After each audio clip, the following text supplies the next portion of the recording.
வயதுகள் ஆக ஆக வயது ஏற ஏற இளமை கூடும் பேரதிசயம் பெற்ற என் அன்னை தமிழை வணங்கி தன்னை விட உயரத்தில் நிற்க வைக்க எங்களை தரணியை ஆள வைக்க எங்களுக்காக முழு மூச்சாய் உழைக்கும் ஆசிரியர் பெருமக்களை வணங்கி இன்று சின்னஞ்சிறு மொட்டாய் நாளை ஆலமரத்து வித்தாய் இந்தியாவின் சொத்தாய் உருவெடுக்க காத்திருக்கும் நாளைய நாயக்கர்களே எம் பள்ளி மாணவர்களே உங்கள் அத்தனை பேரையும் என் சிரம் தாழ்ந்து வணங்கி பேசப் போகிறேன் என் தலைப்பில் இறங்கி. சுதந்திரம் என்பது நமது உரிமை, அது இல்லையே கிடைக்கும் சிறுமை. பொறுப்பான காந்தியின் பொறுமை, கிடைத்ததே இந்தியாவிற்கு சுதந்திர பெருமை.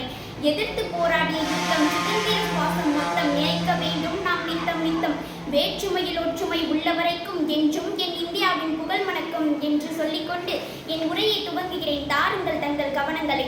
12 ஆண்டுகளுக்கு ஒரு முறை பூக்கிறது குறிஞ்சி மலர். 11 ஆண்டுகளுக்கு ஒரு முறை 100ல் ஒருவர் தலைவராகிறார்.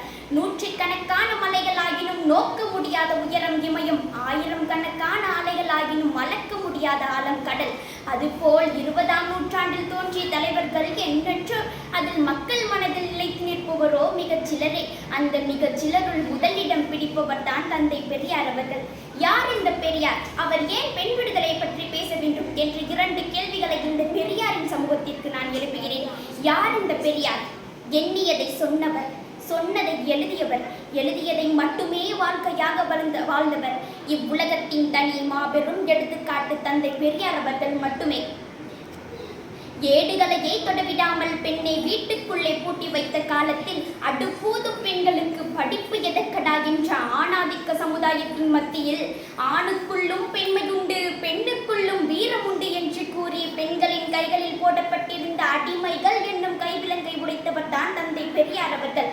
பெரியார் அவர்கள் இப்படியே சொன்னார். பெண்களின் கைகளில் உள்ள கரண்டிகளை பிடுங்கிவிட்டு புத்தகங்களை தாருங்கள், புரட்சி உண்டாகும் என்று.